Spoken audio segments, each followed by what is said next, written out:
أهلا بكم جميعا، وأسعد الله أوقاتكم بكل خير، والسلام عليكم ورحمة الله وبركاته. انتصر المنتخب المغربي لكرة القدم لأقل من 23 سنة على نظيره المصري في مقابلة نهائية بمدينة الرباط المغربية. وكانت مقابلة من العيار الثقيل، بحيث أن المنتخبين الكبيرين المصري والمغربي كان في المستوى، بحيث أن المقابلة حظيت باهتمام المتتبعين المغاربة والمصريين والأفارقة والعرب، وعدد كبير الملايين من المشاهدين. فكان فعلا طبق كروي بالمعنى الحقيقي للكلمة، ندية، تنافسية، رجولية، قتالية. هناك يعني استماتة في الدفاع عن القميص والدفاع عن المرمى. وبطبيعة الحال كان لابد أن تنتهي هذه المقابلة بفائز يعني منهزم. طبعا الفوز كان من نصيب المنتخب المغربي. وبطبيعة الحال هذا لا يعني على أن المقابلة كانت سهلة كما قلنا، بل كانت صعبة جدا، بحيث أن المقابلة يعني شهدت مراحل متعددة ومختلفة. مراحل كان يهيمن فيها المنتخب المصري، ويهدد مرمى المغاربة بشكل كبير وكبير جدا. ومراحل أخرى كان ينهض ويستيقظ المنتخب يعني المغربي، ويعود إلى لاعبه المعهود، ويهيمن على مجريات الكرة. وهذا ما حصل. وبطبيعة الحال عندما انتهت المقابلة في وقتها الرسمي، تم الانتقال إلى الشوطين الإضافيين. وهنا صراحة يعني استرجع المغاربة كل قواهم وثقتهم في النفس، وفعلا لعبوا بشكل كبير، خاصة في الشوط الأول من يعني الشوطين الإضافيين. وتم لهم يعني إمكانية يعني تسجيل هدف جميل ورائع جدا. وكما قلنا بهذا الفوز وبهذا الانتصار تمكن المنتخب المغربي لأقل من 23 سنة من أن يحرز اللقب القاري الإفريقي الغالي الأول بالنسبة للكرة المغربية، وخاصة لهذه الفئة بالذات. طبعا هناك يعني أحداث بسيطة جدا وقعت على هامش المقابلة، وهذا شيء طبيعي جدا، لأن المنافسة تكون قوية ولا أحد يريد أو يقبل الفوز. وأحيانا يعني ربما التأثر بالهزيمة قد يؤدي إلى ارتكاب بعض السلوكات التي نتمنى أن لا نراها مجددا في الكرة العربية والإفريقية. ولكن في كل الأحوال إخواننا المصريون أدوا ما عليهم، يعني كلاعبين فوق أرضية الملعب. أدوا يعني عرضا فنيا كبيرا ومبهرا. وأنا شخصيا أعتقد بأن المنتخب المصري الأول الكبير سيجد لاعبين في متناوله إن شاء الله في مقبل السنوات.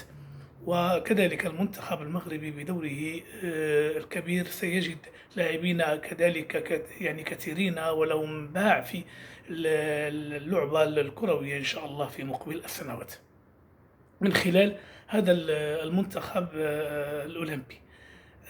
في كل الأحوال نهنئ المنتخبين المغربي والمصري على أنهما سيشاركان في الألعاب الأولمبية إن شاء الله في 2024 بباريس.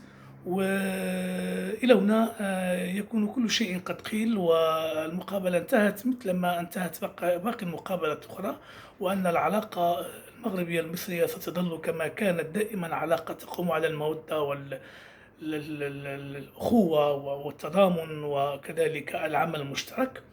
وفي هذا السياق أحب أن أذكر بأن الإخوة المصريين لا يحتاجون إلى نصائح، ولكن فقط أنبههم إلى أن الإعلام الجزائري منذ أن انتهت المقابلة وهو ينفخ وهو يصطاد في المياه العكرة من أجل يعني خلق الفتنة بين المصريين وبين المغاربة، وهذا لن يحصل إطلاقا. فالكل يعلم سواء عربيا أو إفريقيا أو عالميا بأن يعني الجزائر وظيفتها يعني عملها الوحيد ربما أو الأوحد هو خلق الفتن والبحث عن المشاكل والعراقيل، وخاصة إذا كان الأمر يتعلق بلد اسمه المملكة المغربية. فكلما كانت هناك علاقة جيدة بين المغرب وبين دولة أخرى إلا وتسعى الجزائر إلى أن تبحث عن كيفية هدم هذه العلاقة، وهذا لن يحصل إن شاء الله فيما يخص يعني الشعبين الشقيقين المغربي والمصري. أقول هذا لماذا؟ لأن بعد نهاية المقابلة مباشرة انكب وانخرط الإعلام الجزائري في شتى يعني تجلياته وأشكاله في الحديث عن يعني أشياء لا تخصه إطلاقا. فالجزائر لم تكن طرفا في يعني هذا اللقاء الرياضي، ولم منتخبها لم يشارك إطلاقا، ولكن الإعلام أبى إلا أن يتدخل مثل ما يتدخل دائما في القضايا ذات الصلة بالمغرب. الغريب جدا أن جل القواعد، أو إذا أردنا نقول المواقع الإلكترونية المصرية ركزت على حدث يعني عارض، حدث بعيد كل البعد عن جوهر يعني النشاط الرياضي الذي نتحدث عنه. هذا الحدث يتمثل في أن اللاعبين المصريين كلهم سلموا على يعني الشخصيات أو الأشخاص الذين كانوا يوزعون الميداليات على اللاعبين، وسلموا جميعا على يعني هذه الشخصيات. وأخص بالذكر السيد فوزي القجع رئيس الجامعة الملكية المغربية لكرة القدم. إلا لاعب واحد مصري واحد هو الذي لم يسلم، ربما لأنه كان متأثرا بالهزيمة، أو ربما قلق جدا، وهذا شيء طبيعي، أو ربما لم ينتبه إطلاقا إلى اليد التي كان يمدها يعني فوزي القجع. لكن للأسف الشديد الإعلام الجزائري جعل من هذه الحبة قبة كما نقول في المغرب، وأبى إلا أن يركز على أن القجع يعني غير مقبول، على اعتبار أن يعني لاعب مصري لم يسلم عليه، وهم لم يروا أن جميع اللاعبين المصريين والمسؤولين المصريين سلموا على يعني فوزي القجع إلا لاعب واحد. فهم لا يرون إلا ما يريدون أن يروه، ويغضون النظر عما هو واضح جدا. لذلك فأقول على الإخوة المصريين لا ينتبهوا إلى هذه الخزعبلات. فالمقابلة انتهت والمغرب انتصر، مثلما أن مصر انتصرت على المغرب في مناسبات أخرى. وهذه الكرة كرة قدم تقوم على الخسارة وعلى الربح، ولكن ما يهمنا نحن هو الروح الرياضية، هو الأخوة، هو التعاون والتضامن والتسامح الذي يجب أن يطبع يعني العلاقة القائمة بين الشعوب العربية والإفريقية، وأن يكون لم الشمل هو عنوان هذه المنافسات الرياضية. أما تشتيت الشمل يعني فهي سياسة جزائرية فاشلة معروفة مفضوحة. وبالتالي فأنا متأكد على أن الإخوان أو الإخوة المصريين لن يعيروا انتباها إلى هذه الخرجات الإعلامية العسكرية البائسة، ويعني حد أوفر لأشقائنا المصريين في مقبل السنوات.